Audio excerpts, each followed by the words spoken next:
Botany Bay. We've got to get out of here now. This is City Alpha 5! The needs of the many outweigh the needs of the few. I'm laughing at the superior intellect. From hell's heart, I stab at thee. Come! Come! You heard it up top. We are back on a desolate desert wasteland planet. We have been marooned here waiting for you listeners to come back with us on our glorious journey through the stars as we take that big trek. That's right. We're talking Star Trek II, The Wrath of Khan on Normies Like Us with your hosts, I don't know, Lieutenant Colin. This will be Mikey Alpha 5. Joe Locke. Nice. Joe Locke? I don't know. You transform into a T-Rex? Yeah, dude. You're in space. It's all good. And this is Cobb Noonien Singh. Oh, because what are we talking this week? It's The Wrath of Cobb. That's right. That's right. That's right. We're Star Trek talking Wrath of 2, yeah. Cobb, the movie that probably saved the entire Star Trek franchise, and certainly the movie, the original series cast movies, which they kept making 4 more of after this one. So, yeah, excited to talk about it. As of date of time, star date current, 13 total films in the Star Trek film franchise, right? And so we're only at our second stop. And if common knowledge is anything to believe, it's maybe all downhill from here, but we'll find out. I'm excited, though. Part 2 of our 13, maybe 14 by this is done part series, we're back. Our real 5-year mission, Mike. We are well into the way. Normies, we're doing these films in our little long-form series here. We've been talking a lot of Star Trek. Go back and listen to a lot of episodes we have recently. Been talking a lot about our history with these franchises. This one ties into a very specific OTS, original series episode. I know we talked a little bit about our watching of the original series, but have you guys seen the episode that is the prequel to this, Space Seed? So go ahead, Jacob. This is your mission. No, I did watch that before watching this movie just to get the background of Khan and everything. Yeah. I had only seen Space Seed after seeing this movie. So I watched this, I watched all the Trek movies. I was more of a TNG guy. Watched Wrath of Khan and then watched TOS after that. So this is the first time I watched Space Seed, again, and then I watched Khan for this episode. So that's a new experience. I've been loving Strange New Worlds so much that I went back and gave the TOS another shot because I've said before I just didn't watch it at all. I watched the pilot. Maybe that was a mistake. I didn't try it again until we were preparing for this episode, and I was like, I'll watch Space Seed first. It took 3 tries, and I never made it to the end. So I saw the man in his prime before seeing him in his wrath. Nice, when you watch the pilot, you watch The Cage, which is the one featuring Captain Kirk or Captain Pike. Yeah, which you can just throw that in the garbage, but yeah. We can watch the Menagerie, which reuses all that footage. But with Space Seed, I don't think it's super necessary to watch. All it really gives you is the background of who Khan is. It's the MSG. It just kind of enhances everything. You don't need it. If you're averse to it, but it kind of helps the flavor, I think, if you do right. that. And even Ricardo Montalban, when he came back to do this role, he said that he kind of forgot what that character was all about because he had played his Fantasy Island character for so long. So he actually went back and rewatched Space Seed, like you said, 3 or 4 times just to get into that character again. Nice. This is our TJ Hooker Fantasy Island crossover episode. Yeah. Colin, what about you though? You watch Space Seed? Pretty much, Mike. I said before that my dad's interest in the original series was if he saw what he would call a good one, he would pull us to kind of come and see it. I had seen Space Seed before, and I'm pretty sure it was him going and this is the guy, this is the guy. But even bigger to me is the Naked Gun films, which again was a thing my father and I would watch endlessly. Ricardo Montalban, the villain in that first movie, and it's just something I've never been able to get over. Got it. I mean, he does have a legendary performance here, and I've always had a hot take for this. I've always thought Khan was overrated, having only seen it once a long time ago. I think it's fine, but now let's see where I stand after having Space Seed, a second viewing. You know, it'll be interesting. But I did always think, kind of overrated, and I'll tell you why as we get into it. But I was happy to revisit it. This was my first viewing of Khan. Never seen it That's before. amazing. Jacob, your first as well? Am I wrong? I watched it for the first time after we did our last Trek episode in the motion picture. So I watched it a month ago, and then I just rewatched it earlier today. So I watched it 2 times since we did the motion picture record, and those are my first 2 times watching it. Yes. Okay, Colin, you've seen it a lot. Then you've probably seen it the most, Colin, out of all of us. I've only seen it twice. I can kind of quote this movie a lot. I've pretty much watched it since I was 10 years old. I love this movie a lot. We'll get into it. But the big, let's just say the rhino in the room or whatever, before we even get going, is the bodacious bosom on top of our lead villain here, which is, of course, much written about of, is that a prosthesis? Is that fake? Is that real? For your guys' first time viewings, did you know about that question, and what is your opinion on the chest? I did, but I looked into it, and even the director Nicholas Meyer said like, "Oh no, it was real." And Ricardo Montalban, he's just a very muscular man in his 60s. You ever see Vince McMahon? That stuff's all real too. Yeah, like I don't know, man. You guys are really focused on the chest. I was not aware there was a legacy of the chest. There's just a rumor that he wore a prosthetic chest because he goes, he's kind of bare chested with his kind of costume, and because he looks so good at 62 or whatever, how old he was. People thought it was a prosthetic, but it was his real chest. Yeah, well, the biceps are there. If they weren't there, I would think it was fake. I'm just glad to see that 15 years after the original series, we could objectify some Montalban for you. We were doing that in the 60s. It goes 2 ways. Give him that hair. Yeah, it's all good. Got to draw everybody, but real chest. There you go. Don't skip push-up day. I guess he's got nothing to do in SETI Alpha 5, just sitting there working out. I mean, literally, what else are you gonna do? Basically, yeah. Like prison. Anyway, speaking of prison, let's break out of this and let's move to the proper episode. Let's go get off SETI Alpha 5 into the episode proper. Let's talk Star Trek: The Wrath of Khan. We're talking Khan! The Wrath of Khan here. Star Trek 2 on Normies Like Us. And it's kind of a journey getting to this point because we watched the last film, which I would say none of us were impressed by. I did not merge with it. Necessarily. No. I didn't really love it. But Jacob, what's kind of the state of Trek, I guess, right now? After we did the motion picture, but in the timeline of Trek, let's say we're back in the 80s or, where are we at? Right. So, motion picture comes out. It's a, box office disappointment, especially with what its budget was, motion picture had a budget of $46 million. Wrath of Khan, when they eventually did it, had a budget of $11 million, so way lower budget, which is interesting. Like 25%. Basically, almost, yeah. More like 75%, right? 46 to 11.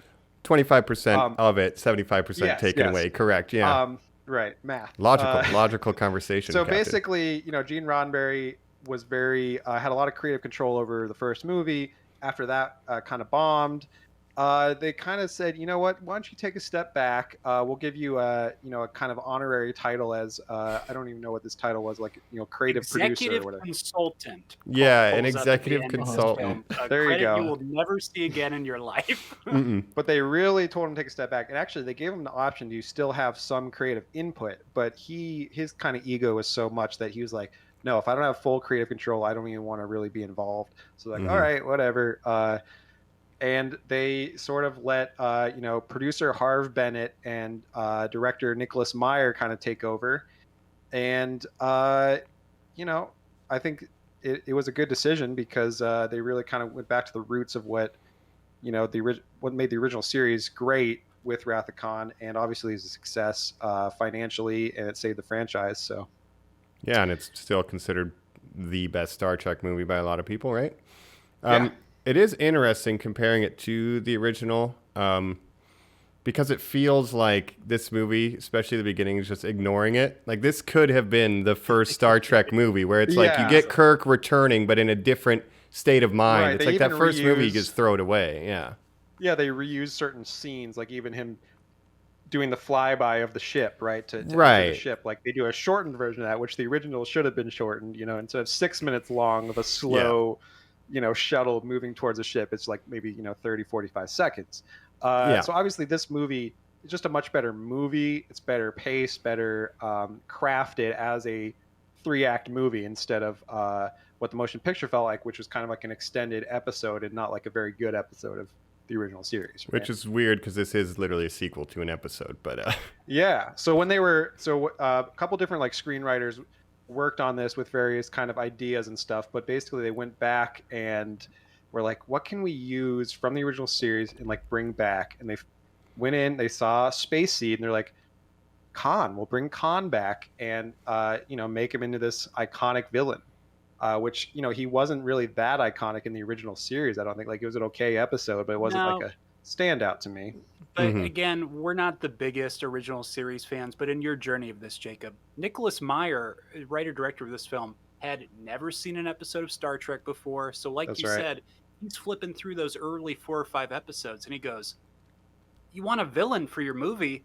This is like the only asshole who ever stands up to Kirk. I'm on episode 5 here. Let's put this guy in the movie. Who stands up and lives, you know, or whatever. He's already a known name, you know, obviously with Fantasy Island and stuff. Like, bringing him back was just a genius kind of idea. And they think, well, you know, Kirk is the kind of guy who would never like check on the progress that they've made on this planet that he just strands them on. He makes a unilateral decision. Yeah.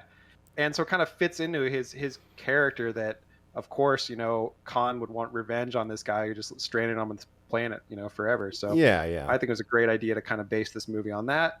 And it kind of gets back to the naval aspect of Star Trek of like, these are like ships in space, basically. Yeah. Even in TOS, it's not as stated. Like here, they really do take it naval with the uniforms and everything. Joe, what's your kind of first impressions of Wrath of Khan on this viewing?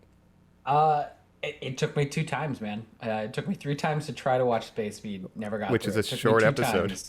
To watch the Wrath of Khan. Really? I'm not that impressed, I guess, is my hottest take. I think it was fine. Like, I don't know. It's, like you said, it's a better paced movie. It's a little shorter than the first one. But it does just kind of like, I don't know.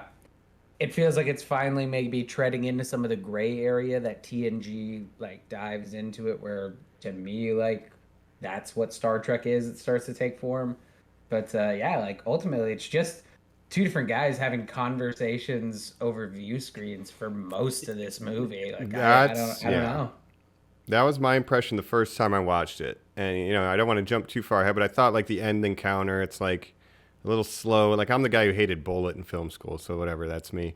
But I just was always frustrated that Kirk and Khan never end up in the same room. But in hindsight, having watched the entire original series and then seeing this, it's like, for me, it's really fascinating because it's kind of like confronting all those things we talked about with Kirk of like, oh, he's a womanizer and he never has any consequences. And it's like all of the consequences are now here all at once, you know? And like, that's what's interesting is if you're familiar with the characters, it feels pretty satisfying that way. So I did find myself enjoying that more this time. True. It feels like someone else pays the consequences though, right? Like, it's other people's life's work that goes, you know, demolished. It's Spock who makes the ultimate sacrifice. Like, it's just like he even has that scene where, to me.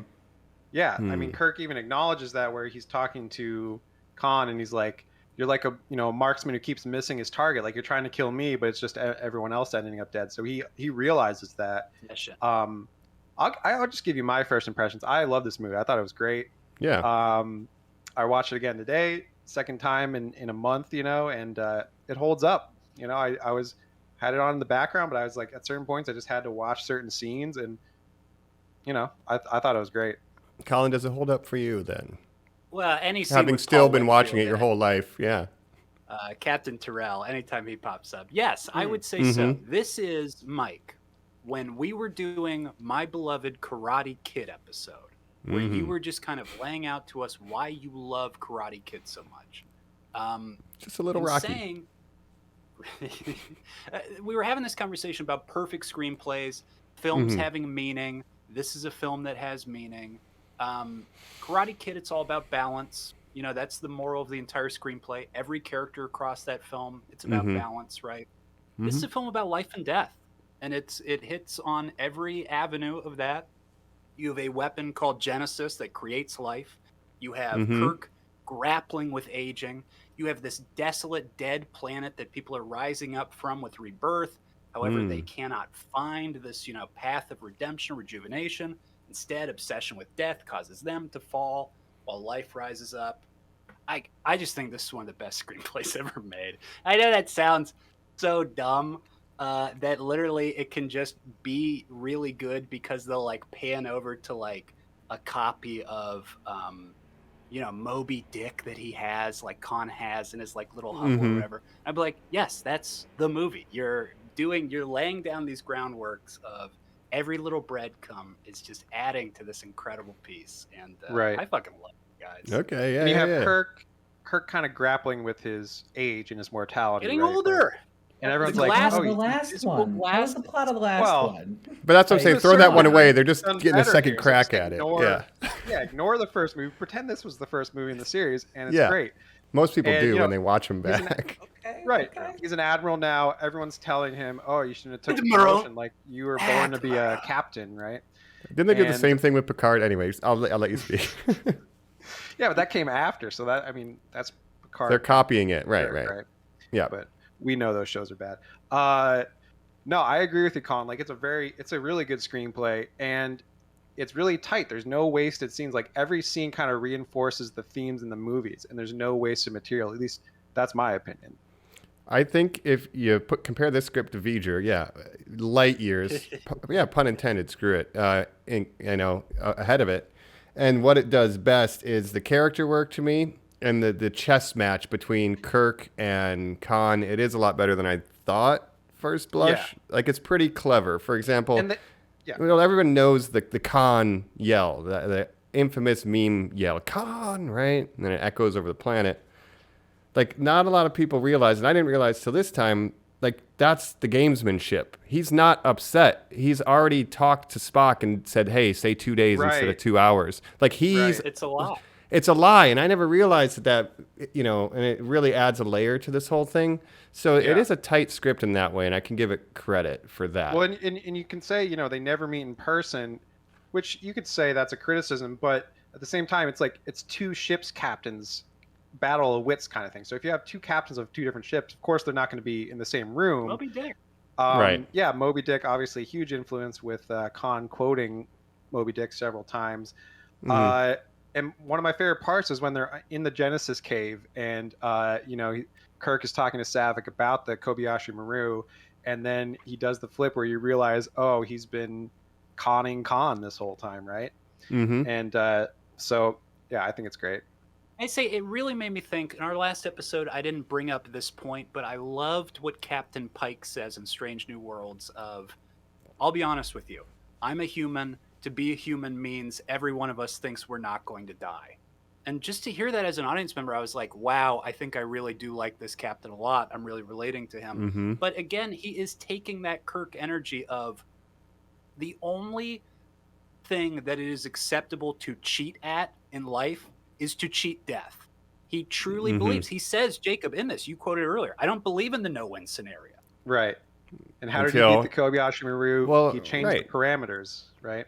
You can then say in real life, Star Trek movie. it is cheating. He never had a consequence of a no-win scenario until Spock. Like, it's a growing moment, He shouldn't have cheated. He was not prepared for that, and that's what it takes, Right. It's hubris.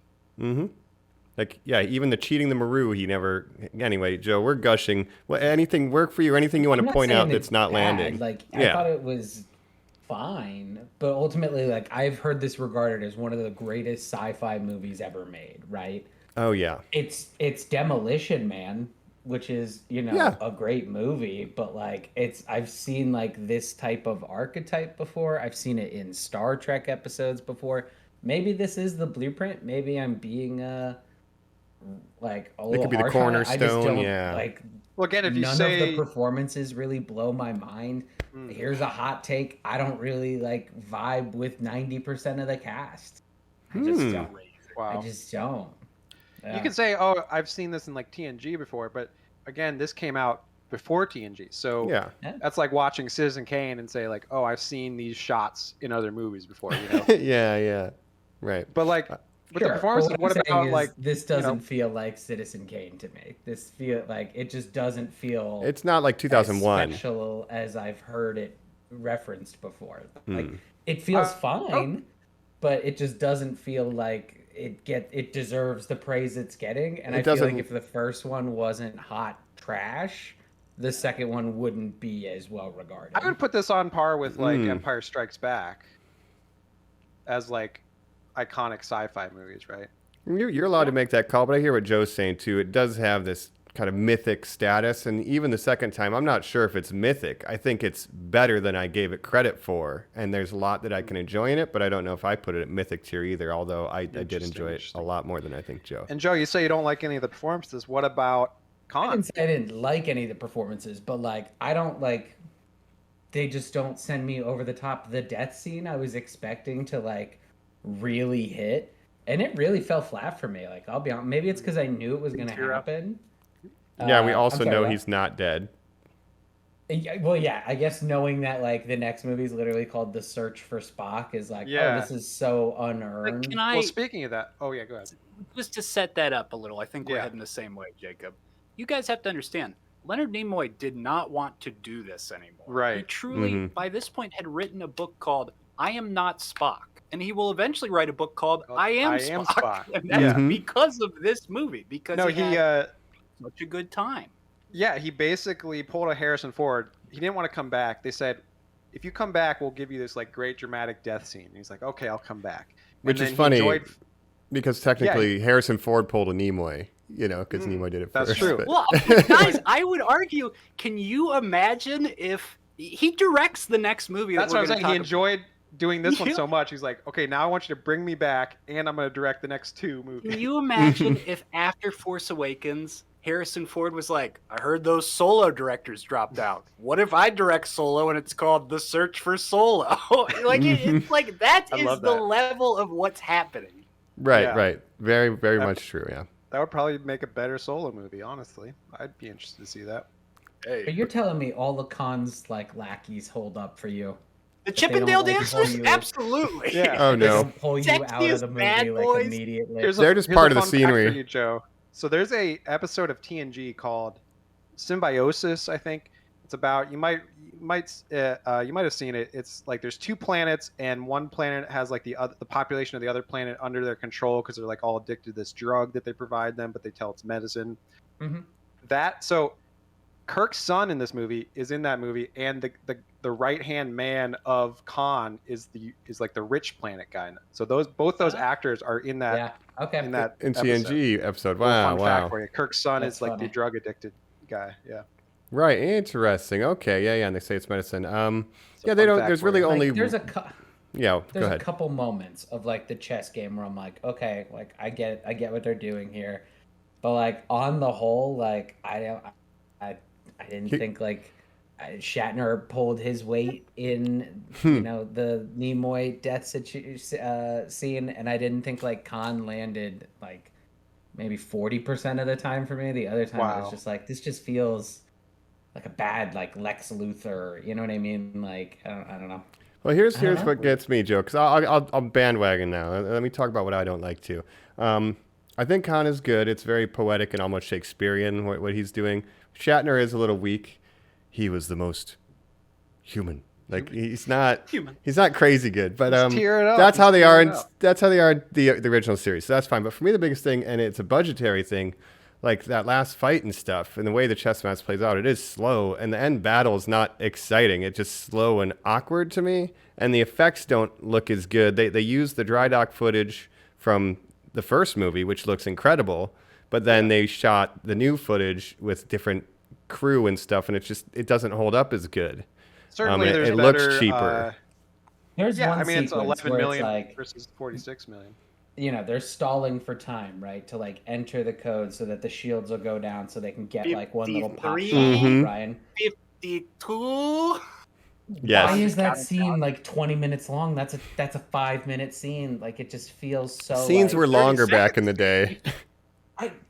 The tension is just like gone by the time the payoff gets there. Like, I don't know. disagree. Again, Which is why I think it Bullet was has a bad car chase. It's fine. not as fast as people imagine it being. It's kind of slow. I have Just to like disagree with you guys. Not I like used Bullet. to- I'm not on Team Bad Bullet. Yeah, I don't but- Okay, let's stop talking about But- Bullet. Are you guys not used to how strange William Shatner's delivery is? Oh, I'm used to it. used I'm to not it, saying and- it's and good. It's neither good I nor get to bad. It disagree exists. with your Shatner opinions, especially because people say Shatner's not a great actor. I disagree. I think he is a good He actor. and- kills it in this movie. Yeah. Okay.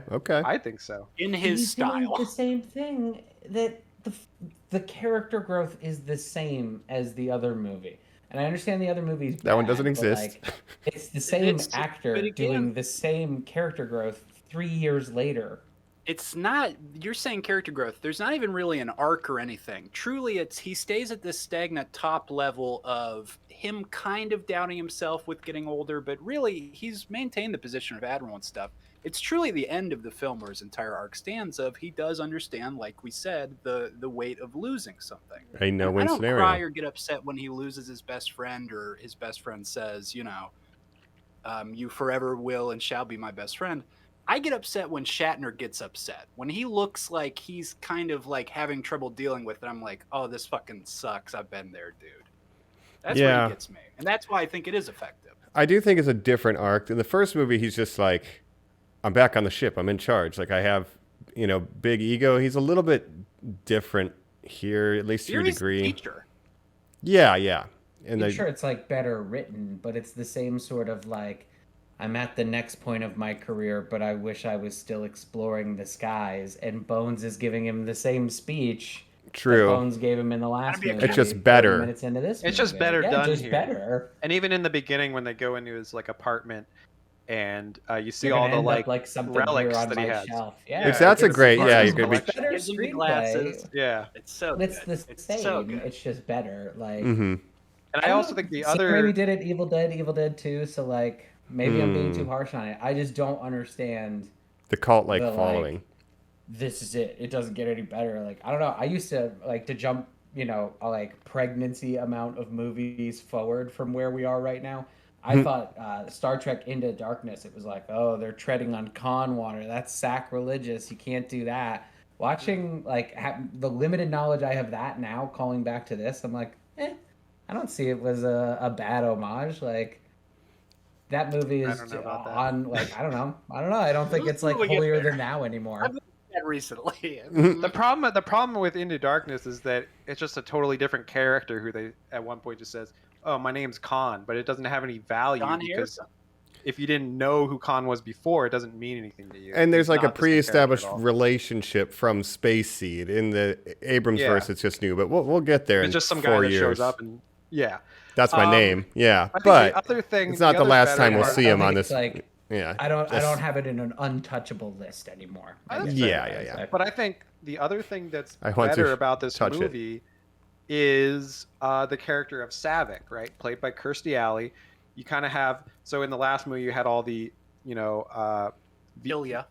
Ilya and Decker and all that, but in this you have Savick, who's a younger Vulcan character who can kind of bounce off of Spock and Kirk, talking about the Kobayashi Maru and the she was regulations originally- captain. Yeah. yeah, and she was actually originally, I guess, supposed to be half Romulan, half Vulcan. That's why she's like a little more emotional at times. Like during the Kobayashi Maru, she says like, "Damn, like that's not something a Vulcan would normally do, but a Romulan might." Mm-hmm.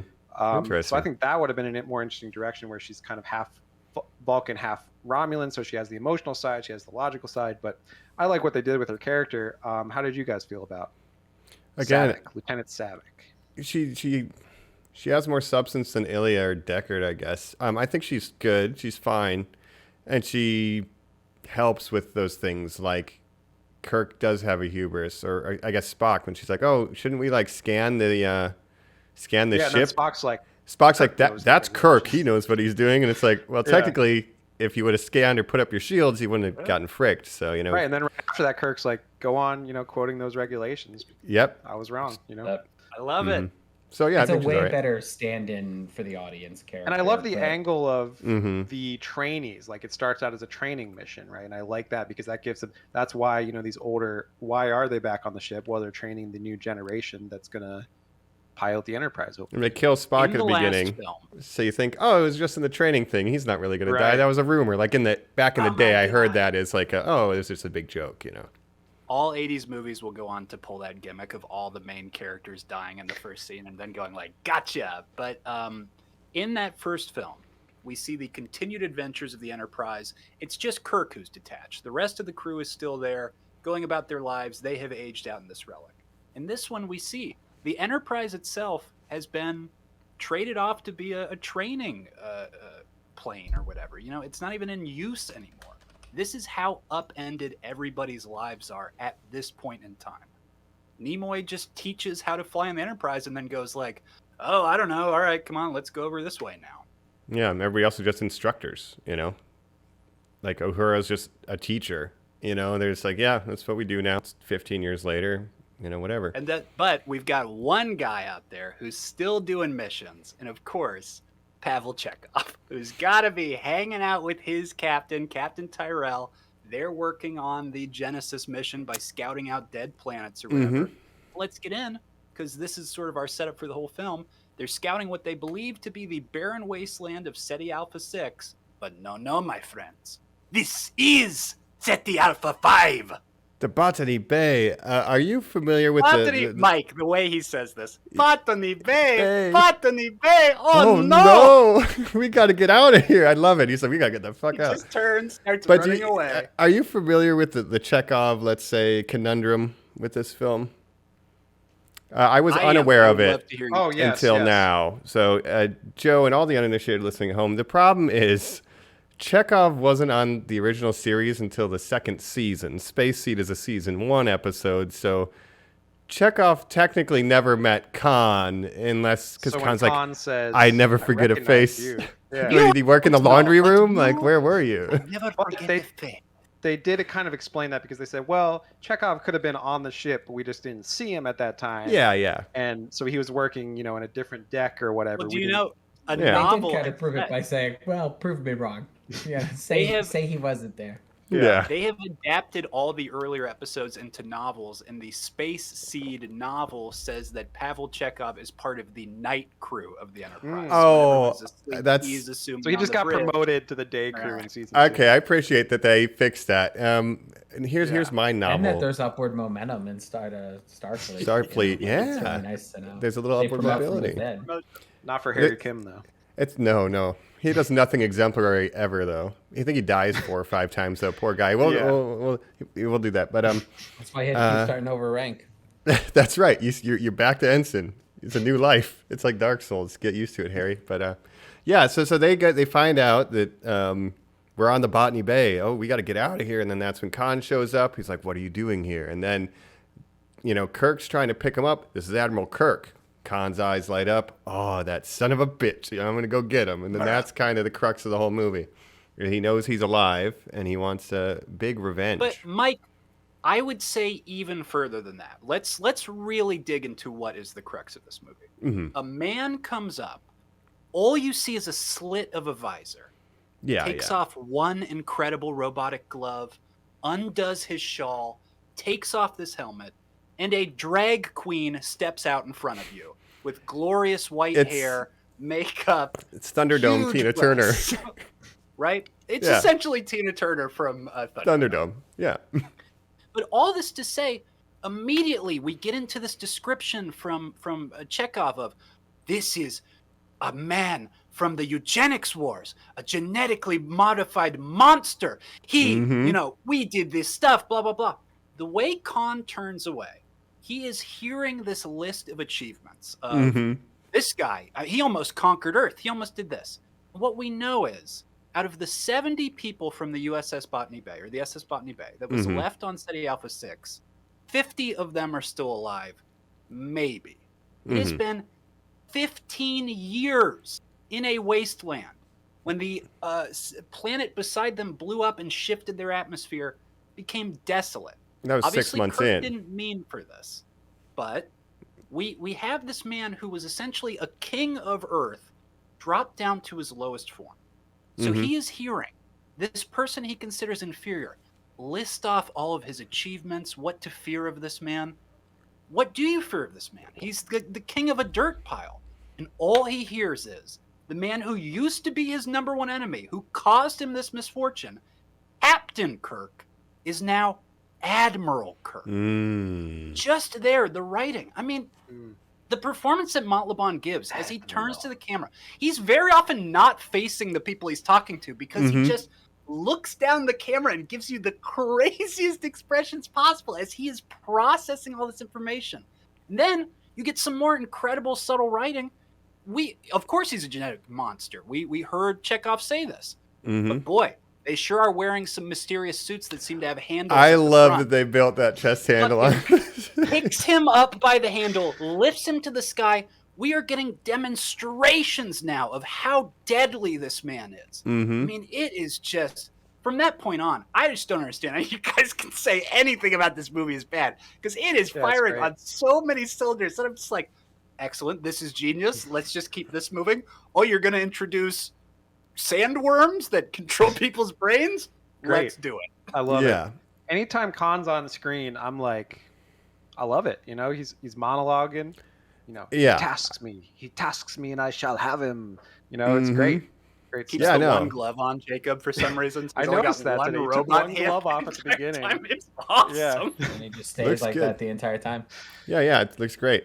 I think Montalban's the best thing about this movie. And the other thing is you have to give him credit because he was never acting against Shatner. It was just like one of the script assistants or something, you know? So like he's Mike, his words are script girl, because obviously that's a very dated term. But he said, I gave all of my dialogue to the script girl. And when Nicholas Meyer saw Space Seed and he goes, well, this is the guy, writes the entire movie, they get the green light, they get going.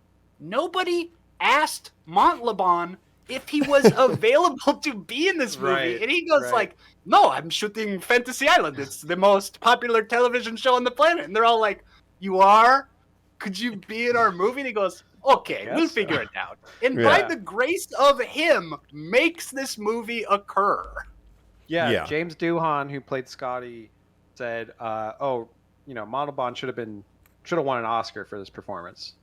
I don't know if he should have won an Oscar. I think he should have been nominated at least, best supporting actor. Why not? Absolutely. I would go that far, even with my lukewarm opinion of the work as a whole. If you went back in the day and kind of rectified, genre films getting their flowers in terms of awards, we could do episodes and episodes of them, Leslie Nielsen, that's absolutely best true. Actor, Naked Gun. I've said it a million times. Yeah, but if Heath Ledger can win for Joker, and we have multiple Joker actors have been nominated for Oscars, why not? This is the Joker to Kirk's Batman.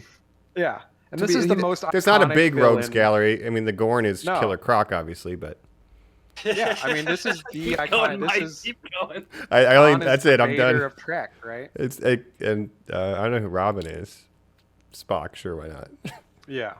But... There's more Alfred. Anyway. This also reminds me of Deep Space Nine.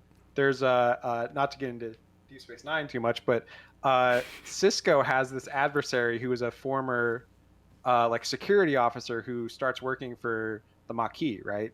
And he's in a couple episodes. There's like a two-parter with him, and it reminds me a lot of the Khan Kirk thing because he's like quoting Les Miserables and stuff, and it's very literary. And we Khan's quoting Milton in the Space Seed episode and stuff. So big literature vibes and Data.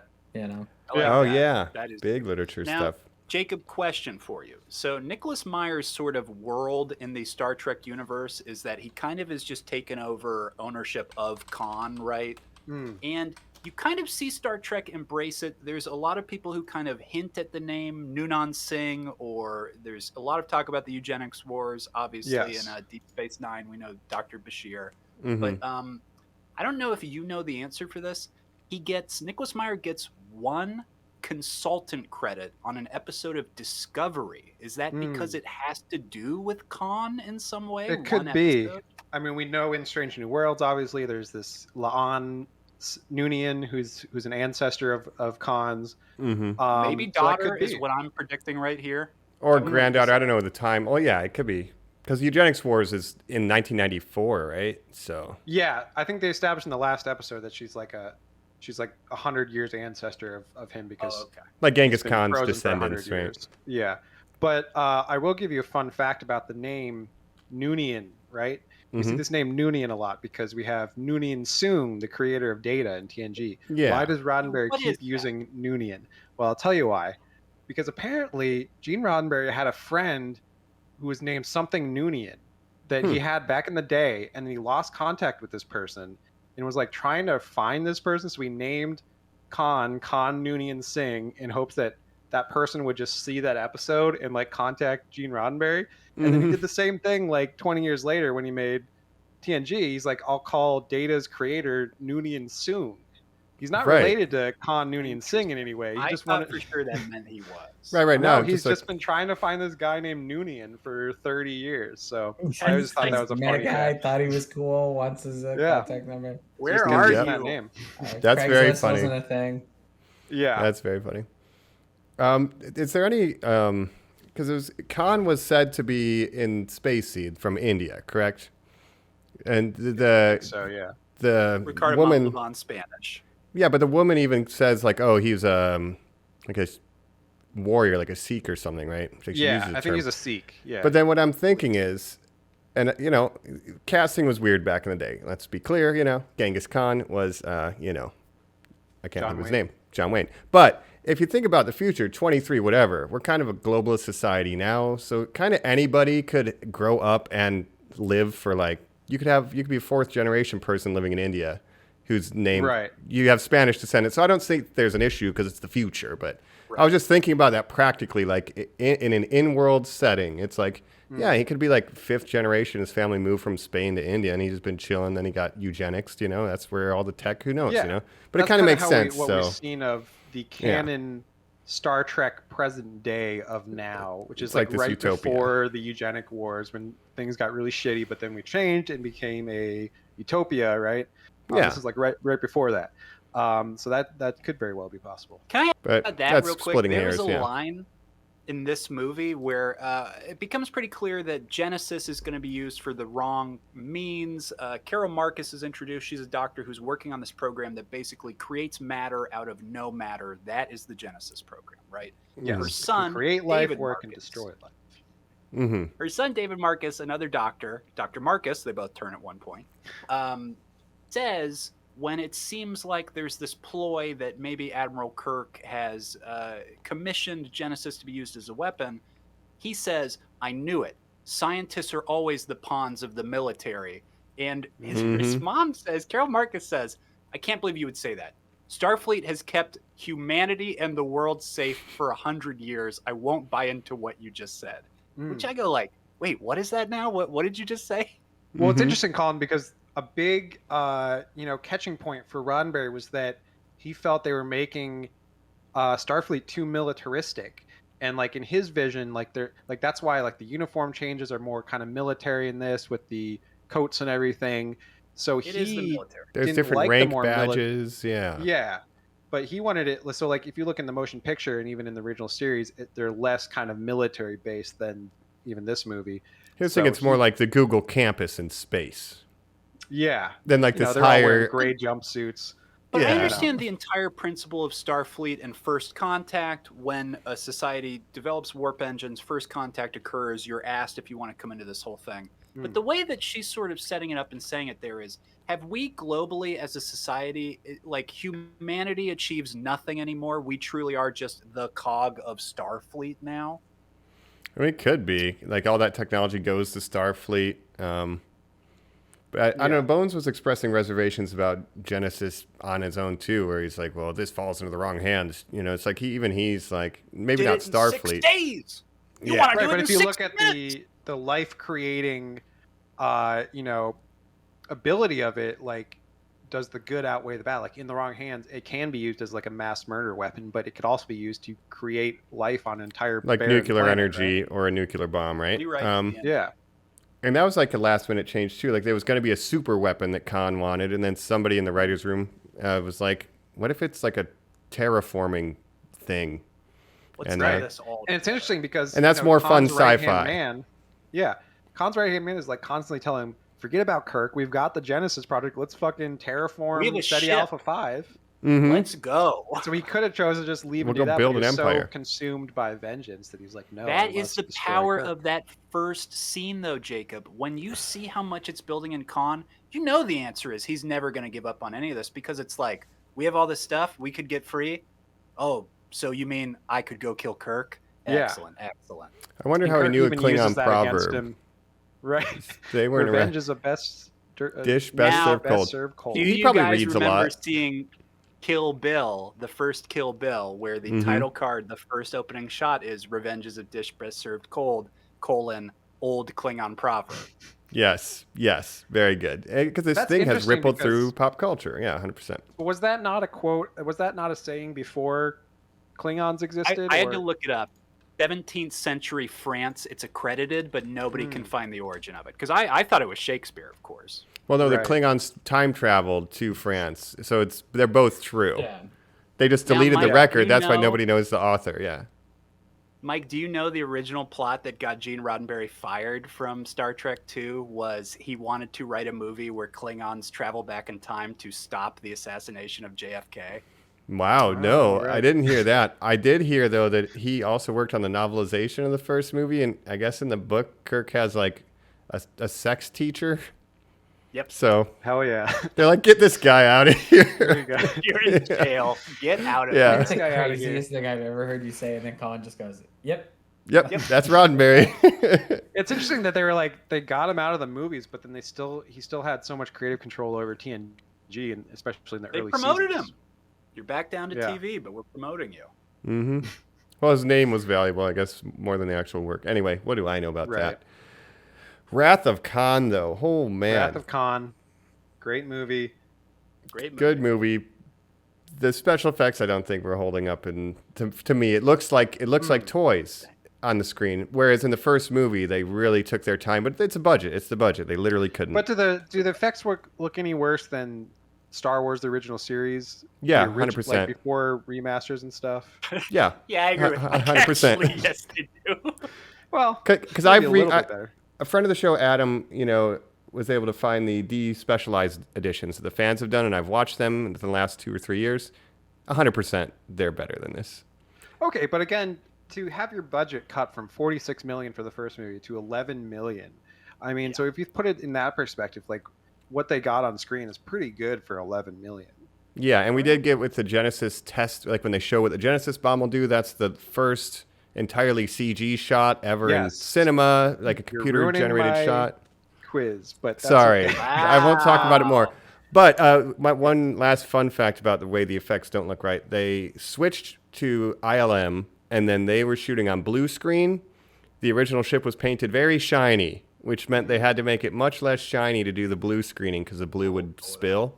And then, so the original King was on a black background. So, it just, the technique is inferior, but it's faster and cheaper. So that's, Yeah. it's why it And like looks we worse. mentioned earlier, they did reuse certain assets. Even the in the Kobayashi Maru, you see 3 Klingon battle cruisers. Those are reused from the opening of the shot, motion yeah. picture. Yeah. Yeah, And then so that's smart. The Genesis, the space station, regular space station, is just the space station from the motion picture flipped upside down. Which, that's going to happen with yeah. budget cuts. And it won't be the first or last time Star Trek has reused assets. They've done it on the TV No. show, and it's a fun little thing to bring up when we see it. But, Yeah. man, those Just original movie flipping it shots of the upside ship, down, like the It's a new transporter. shot. or horizontally, we see that a lot too. But it just really highlights how great those dry dock shots were in the original movie, but nothing else about it Yes. kind of was. Indeed. Well, let's give our final thoughts, and then for the last section here, I have a little trivia quiz for you. All right. So that should be fun for everyone. Let's get out. Let's get off the Genesis planet and go to that final thoughts and quiz section then, I guess. It's we are students after all, and this is a training simulation, so it's fitting that there will be a quiz. We'll catch you on the other side, recruits. Jacob died in the first scene, remember? Uh-huh. He's not coming back. Then I Joe have came been in and always will be this. your friend. Your teacher. We're back. We're talking Wrath of Khan. We've had some mixed feelings on it, but I think we're kind of coming to the head here to agree that it's a Star Trek movie, and we're going to play some games here, give our final thoughts. I'm going to give my final thoughts up top real quick and say I love this movie. I said before, I love that it's about something. I love when movies are about something. It shouldn't be a hard thing to ask for, but it absolutely is. This is a movie about something. God, boy, random thoughts. Paul Winfield is absolutely amazing. He's Captain Terrell. You maybe remember him from like Mars Attacks. He's got an incredible scene in Terminator. He died at like 50, like way too young. We would have had a million more middle-aged movies because he had a look. Right? And I think with his casting, director Nicholas Meyer just really wanted to work with him, and he was not really a Star Trek fan or anything like that, but he was just like, let's get this guy, and he was happy to do it, so it worked out. Interestingly, Jacob, he comes back for a Star Trek episode that you guys told me about because the alien character he portrays was such a what moment to me watching Lower Decks. You guys went, oh, that's an alien based on something. He plays the alien who only speaks in metaphors to Picard. Darmok. Heavily prosthetic. Tenabra. He was the his arms original wide, Darmok guy. Is that what you're saying? Yeah. Nice. Very cool. Yeah, that's great. Watch that episode. That's a classic. Colin, you also watched the episode that I mentioned that had Kelsey Grammer in it, and the fun fact about that one is that they wanted to get Kirstie Alley to come back to reprise her character as Saavik on because Kelsey Grammer's ship was like from 100 years ago, right? Right. And obviously they were in Cheers together, so it would have been a fun little thing. That blows my mind. That would be very fun. But she had scheduling conflicts. Like to see that. My last thought is we did not talk about this last episode. I want your guys' opinion on Mike because it is as weird as the pecs and chest. Now, William Shatner, bald man. In the same way, this is a fact, listeners, that might blow your mind. In the same way that Sean Connery has never done a James Bond movie where he is not bald. Think about that. Every one of those is a wig. Every Star Trek show is a wig for James T. Kirk. I want you to understand that. Bald I didn't know man. that. Now, in the movies, he chooses a curly wig opposed to the straight wig that he used to have. What do you think about that? What do you think about Kirk with curly hair in these movies? Well, you know what I like about it in this movie? His son, with Dr. Carol Marcus, has curly blonde hair. So he has the blonde hair of his mom. Her blonde hair has his curly hair. That's why they were like, well, we got to cast this guy. Yeah. He's got to think he's not good with authority, you know? Unfortunately. Bummer. But he's great. He does have a look that he could be the son of Kirk and Marcus with just the hair alone. I look more distinguished with the curls, I think. He should have spoke weird. Let's go with the curls. He should have spoken weird, actually. The son should have. I have more Shatner trivia as well, but we'll get it. Don't blow any of the Shatner fun facts before we get to the quiz portion of the show. Yeah, I guess let me do my final thoughts then too. I have no fun facts anymore. On the second viewing with Space Seed, I do appreciate it more. I don't think, again, it's because of the budget. They kind of screwed them. Like, it doesn't hold up infinitely, but I think the emotional content is there. And it's a good Sunday afternoon, lazy day kind of movie. You know, you just kick back and throw it on. For me, it's not incredibly thrilling, but it has enough themes and meat that it's just fun to kind of sit in. And Ricardo Montalban goes crazy. And I guess the line is, the needs of the many outweigh the needs of the few. And then Kirk replies, nobody quotes it, yes, or the one. And that's what Kirk is learning. Because all he's been about is himself his entire life, right? And then, again, everybody, like Joe said, made the sacrifice around him. It wasn't him, it was Spock. But he's seeing it demonstrated. The needs of the many outweigh the needs of the few or the one. And now what do you do going forward, Kirk? So they kind of leave him in this vulnerable spot as a character. We'll see where it goes in the next movie. But, you know, maybe it's the beginning of his change, and that's the issue. It takes a whole movie to get to the start. I want to comment on what you just said, Mike, because it is important to say yes, the finale is not the most exciting. It literally comes down to, hey, flip these 4 toggles. If you know the license plate number of the Enterprise, we can drive it. And Khan could just leave. What is this? You don't have to Fucking stay to the death. You Right. can just sit outside the nebula and wait for them to emerge for 100 days. Who fucking Again, cares? Kirk uses that against him by going into the nebula, which deactivates their shields, right? Or Is he hiding nullifies behind that their rock? shields. Yes, he His probably actions is, sir. suggest two-dimensional thinking, Captain. So, anyway. Yes, he does That's not the other realize thing I that wanted there's A Z-axis in space. A Yeah, Z-axis. there's, you can. That's We're one not thing on I a wanted to boat. That's mention. his last line as they. So you're talking about Khan's, ancestry as a Sikh. Nicholas Meyer talked about this, like the Sikhs are very into chess, right? So he imagined Khan was a big chess fan. Well, chess is a two-dimensional Yeah. game, but in Star Trek they have 3D chess, right? So Kirk knows about 3D chess, but Khan doesn't know about it. So when he uses the Z-axis, it's because Khan has two-dimensional thinking from playing chess. I was playing 3D chess while you were playing chess. Yeah, that's the meme. Exactly. I thought he was just too committed to the Moby Dick metaphor. He's like, I can only go horizontal, no vertical. But Right. to pay off the script, yes, it's not exciting flipping the toggles, but of course it's all building to that moment of the loss of Spock. It is, again, life confronting death. That's all I wanted to say. Yes, Yeah. yes. That theme. If you think about, most Star Trek space battles are just mostly flipping toggles and saying, fire And saying, phasers. and fire, that kind of Mr. Worf. Yeah. But I don't know why you couldn't do it. thing. For me, I love this movie. I thought it was great.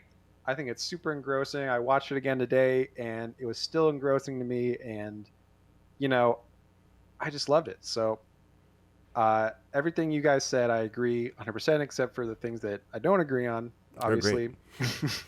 And you can decide what those are, okay? Yeah. But I'm a big fan of this movie, big fan of Khan. And, yeah. All right, Joe, how about you before we get into this quiz? The final, the I thought it Kobayashi was- Maru. Kabayashi Maru, as it were. That's way better than what we Thank were you. calling it. There's no winner. No I thought one's it was winning. fine. I think this movie's fine. I don't think it's the greatest sci-fi movie I've ever seen. I just don't. I don't get the hype personally. I think maybe Star Trek is better as TV shows where you're confined to less than an hour to give me your morality tale, and I don't know. We'll see where we go from here. Mhm. I didn't hate it. I didn't dislike it. I'm not mad I watched it. Yeah. But I'll probably never go back to any of the TOS movies after we're done with this series. Wow. Hmm. Well, if you didn't like this movie, you're probably not going to like some of the later movies, even less. I would say there's one good one on the horizon, and the rest I just really love anyways. So, I think there's maybe There you go. two that I'm looking forward to getting back to. I mean, This once one we get to the kind of TNG kicks off the characters, Oh, wait, yeah. there's like the nostalgia, you know. Get what I through mean? generations, yeah. But Yeah. spoiler, those characters behave grossly different than their TV counterparts. But we'll get there when we get there. Colin, what were you saying? this the second film here, Wrath of Khan, it's kind of a trilogy. These next two movies kind of tie up because we will see dangling threads continue. Yes, because again, Nimoy was like, you know what? I know you just killed me, but actually, I decided that I really like making these movies. Should I touch Bones' face for a second? They're like, what does it mean? And he's like, I don't know. Remember. And they did change the ending of this, make it sort of less ambiguous that he maybe wasn't dead, because Okay. I was basically gonna during ask the that. filming, during the filming, Nimoy was like, maybe we don't like permanently kill me off. So they left it more open ended for that specific reason. Got it. But I say let's jump into Quiz the time. Kobayashi Maru. Yes. I'm excited for this. So I wrote up some trivia. So how I want to do this, we could either do. So I'm going to read like a statement, and then you're going to guess if it's true or false. And then I'll provide the answer. But we could do it either the first person to like buzz in answers, or you all guess if you think it's true or false, and then I reveal, and the most person who gets the most right wins. So how do you want to do it? We could all guess, right? Yeah, let's do that. Yeah, we don't have to come to a consensus. Yeah. I think that's fine. Okay, so this is the Kobayashi Maru. And keep the winner score. of this will graduate and become captain of the Enterprise, we'll say. Wow. We'll get to take the ship out once. This is like Yeah. the SAT. Take it up a They're dry like, dock. okay. Yeah. Oh, I just love how uncomfortable Kirk was coming out of dry Yeah. dock. Yeah, it's Do you need cute. a tranquilizer? Anyway, yeah. About the quiz. And Bones has the best quips, as always, of course. So question one, statement one, I should say. Genesis transforming Blah blah. Okay. Genesis terraforming dead planet is the first completely computer-generated sequence used in a feature film. We covered this already. Sorry. So I'm gonna skip That's that. That true. is true. True. And for each of these, I have a little more context as well. So this was the brainchild of ex-Boeing engineer Lauren Carpenter, who joined ILM. Carpenter discovered that Mandelbrot fractals could be used to create realistic mountain landscapes for computer animations. Mandelbrots, I would New never have aircraft. used those. And yeah, and so Brilliant. Mandelbrot's became a very big thing in computer graphics. My There's a God. part 2 of this question though, which They got the which we- Mandelbrats in there, huh? Mm-hmm. Yeah. So the effects for the shot were produced by the people that would eventually become Pixar. True or false? True. Ooh, interesting. True. Yeah, I'll say true. True. That is true. So this was Nice. produced by the graphics group of Lucasfilm, which later became the independent company known as Pixar. Wow. Nice. Fun Wow. fact. Yeah. So that's the first Pixar shot, basically. Basically. Wow. Well, you got a Um, friend in me. And always So shall. the first Pixar have a shot friend in me. was To Infinity and Fucking- Beyond. Wally's Wow, watching nice. Sweet Charity. Wally should be watching Wrath of Khan on fucking Dead Earth and be like Mhm. giggling along to it. He wants Yeah. a Genesis device. You know, there's nothing Yeah. that can grow on that planet. Anyway, Right. very That would cool. be good for that movie. It would, and it would further the pop culture zeitgeist of Khan. It's 2-2, everybody. 2. That's right. Wrath of Khan. So, you all guessed true, so you're all 1 for 1 so far. Okay, next statement. Kirstie Alley had never seen Star Trek when she was cast as Saavik. True or false? I'm gonna just say Joe says true. Mike says true. Now, I know she doesn't come back because of the Look Who's Talking series. I'm going to say false. I'm going to say she liked Star Trek. False. Whoa. Colin, you are correct. That was false. I'm going to be throwing some curveballs at you guys. Well. You never know what's going to happen. Man, Colin takes the lead. Yes. No, in fact, Kirstie Alley was a big Star Trek fan as a kid, and so much so that she used to fantasize about being Spock's daughter, apparently. And She so also it's a- slept with her wow. Vulcan ears on at night while filming. Oh my God. Wow. So there you go. That's amazing. And she's Yeah. kind of under I wouldn't Spock's have thought that. tutelage. That's like, yeah, her dream come true. Yeah. Well, so you who would can't know? be a Scientologist and not be aware of sci-fi stuff. Oh, is she a Scientologist? Yes.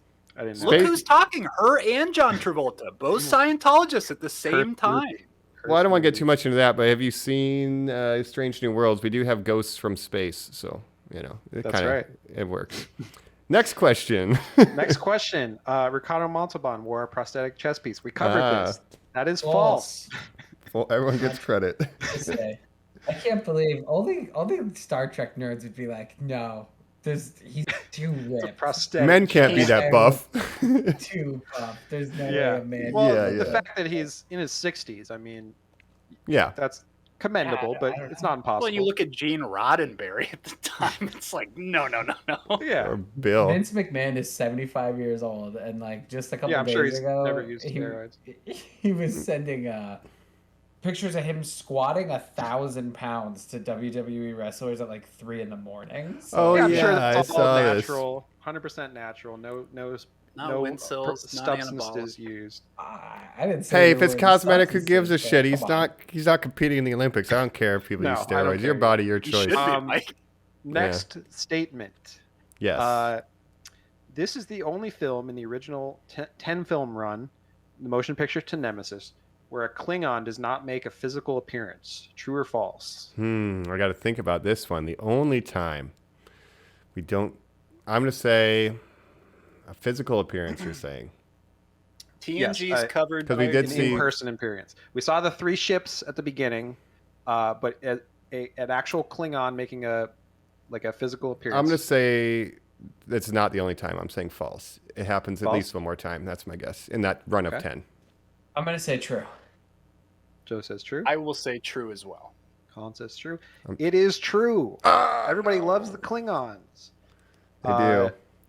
Yeah, apparently that's true. I didn't go and check, double check this, but I read it on the internet, so that means it's true. Oh, nice, dude. That's all it takes, dog. That's all Yeah, it takes. this is a spoiler for a month from now, but next next week's, I almost said. The next movie episode we'll be covering, The Search for Spock, does involve a Klingon villain. Joe, do you happen to know the actor who plays that Klingon? Oh, I do, yes. No, not at all. It is it Doc someone Brown cool? himself. I was going to say it's Doc Brown. Christopher Wow. Lloyd. Yep. Well, that's So that'll be crazy. fun, at least. Yeah. That'll be fun. That's a cool one. It's got a lot of Jim Henson puppets, too. I know in the Abrams verse there's probably no Klingons, but that's not what the question asked. So No. That's there's why I Romulans, thought right? it was like not in the original, or in the original 10-film run, not including Yeah. those. And I was like, oh, and that's yeah. They do go to Which Kronos. is interesting because I didn't know they were in all the TNG. I guess Worf, so that Worf makes sense. automatically Yeah. makes it Shows clear. up. Yeah. Right. But okay, so next statement. Mm-hmm. Kim Cattrall, actress Kim Cattrall, was the first choice to play Saavik. True or false? False. True. Colin says false. Joe I'll say says true. false. Mike says false. Also, I have not been keeping track of who's I am. ahead. So, I got. okay. Mike I has- got the points. Good work. That is true. That is true. Cattrall, obviously, as you'll find out in a couple months, went on to play Lieutenant got Valeris me. in Star Trek VI, The Undiscovered Country. Originally, she was actually going to play Saavik, but she had scheduling conflicts, and then they wanted her to play Saavik again in The Undiscovered Country, but she didn't want to play the same character that was already recast, as you'll find out. But so they made the character Lieutenant Valeris for her. Everything you guys say about like further movies that we're going to encounter later, like it just gets weirder and weirder to me. Sounds insane Well, to you? not how One of much these can we movies is called recycle? The Undiscovered Country. Yeah. Mhm.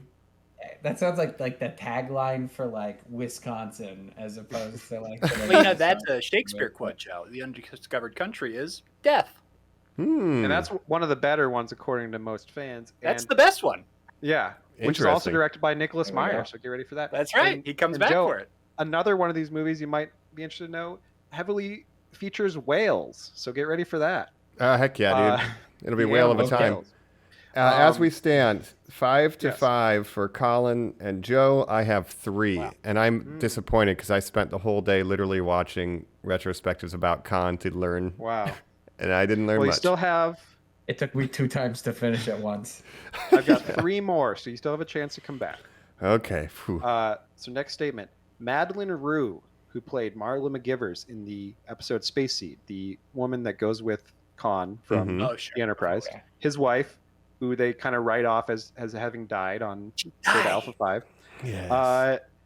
Madeline Rue turned down a request to reprise her role as Marla McGivers in the movie. True or false? Wow. Interesting. Mm, I'm going to say true on this. I'll say true. Colin says true. Mike says true. I'm gonna say Joe? false. Joe says false. Joe is correct. Oh, Joe takes the Wow. lead. This is kind of a sad fact. She was originally going to reprise her, but she suffered from multiple sclerosis and was confined to a Oh. wheelchair. So she was written out of the movie. But she did appear on TV through 1996, despite her disability. So kind Aw. of, bittersweet. But unfortunately, I guess they didn't want to have her in the movie in a wheelchair. So that's Or kind just of sitting shitty of them. down. Could I have don't know. figured that. Yeah. You could have shot around, or that Right. I don't know. Write it into that's Planet another reason Ravages. Khan's pissed. Yeah. Exactly. Freak action. She's just a human. Yeah. Anyway, that's a less fun one. Yeah, that's not such a fun fact. But Do you have a more this fun one will one? be more fun. This one will Okay. be more fun. Yeah, you want to tell me any tragic deaths or anything like that? No. Not today. But at one point, the original title of this movie was going to be The Return of Khan, but was changed due to its similarity to Return of the Jedi. True or false? False. False. The Mike says Return false. of the Jedi wasn't out yet. True, it was was. being shot. In fact, it was being shot, and the original title they were also going to call it was Vengeance of Khan.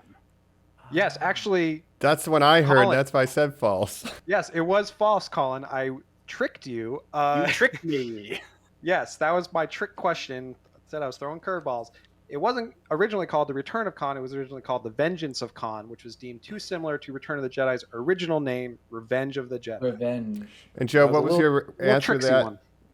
Did you say true? Yes. So I got that one right. I did Yeah. get Okay. that right. I was just confirming. Did you say so- true or false? Because it was false. I said false because Return of the Jedi wasn't out yet. That was what he thought. No, they were working on it. It was shooting though. It was. Okay. And it was called Revenge. Yeah. Yeah. Got it. So right now, Joe has 7, Colin has 5, I have 4. So that was a little tricky one. Vengeance That was a Khan, tricky one. Revenge of the Jedi. Got Colin because I knew Colin might know that, so I. A Jedi does not take revenge, is what George thought.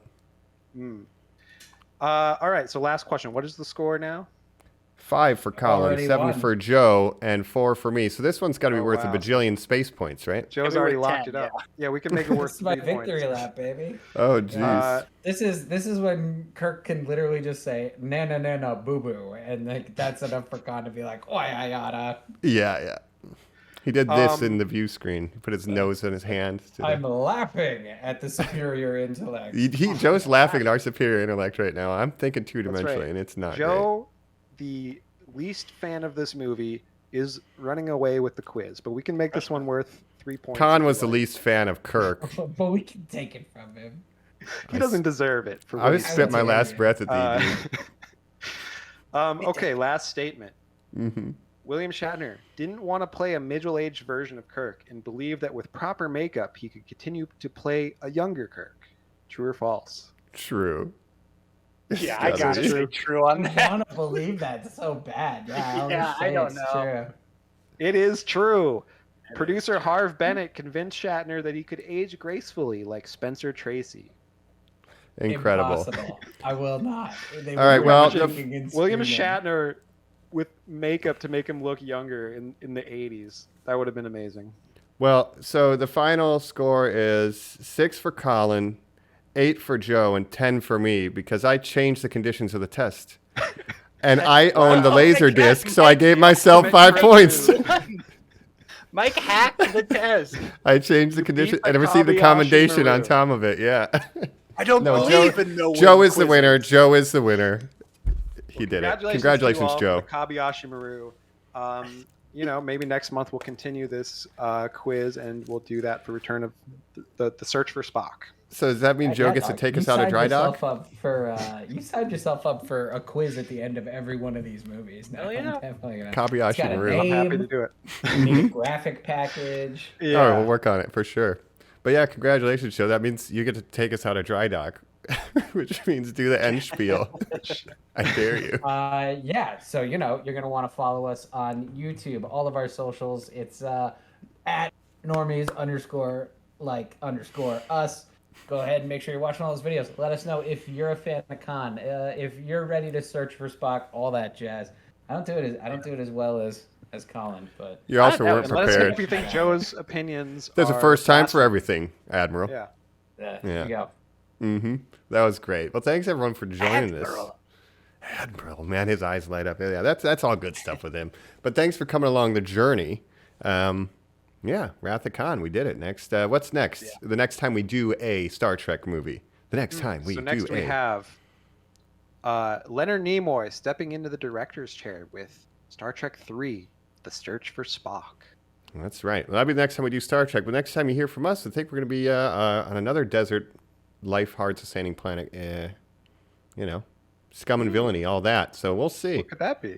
Who knows? Tune in Dune next Part week. 2. Dune 2, yeah. Another sand planet. So yeah, we'll catch you then. But that'll do it. Mm-hmm. Yep. Revenge of Khan. We're gonna hit it. We're gonna head back to Alfie Set of 5 here. So we have been your Alpha Set of 5. SETI Alpha. Yes. We're your hosts. This is I just want to be one of Cod's crew. I'm Colin, but I have like a Jerry curl and like my shirt's open and I'm really oily. Nice. Again, this is Mikey Alpha 5. Just Khan's left pec. Just the left one. That's me. You're just the glove. Hey. And this is The Wrath of Cobb, the Kabayashi Maru. Thanks, Normies, for listening. Wow. That's right. Bye. I have a fun fact that I fucking forgot to mention on the show, which makes me so mad. So there's a line in Star Trek 2008 or 2009. Can you please Taylor in this in? And it's from the original, J.J. Abrams one.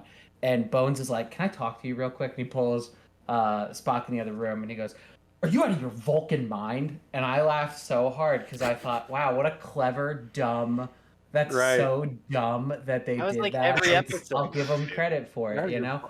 Nope, that was in He this would say- movie. It's That in was this movie. It's the best. You green-blooded Wow. hobgoblin is the thing he would say to him all the time. Which is- you Yeah. green-blooded hobgoblin. Bones Which is has all the racist. best lines. I Bones think is we the can- best character. It's a little Yeah, racist, hands but down. yeah. So this is just a little sting, Bones appreciation.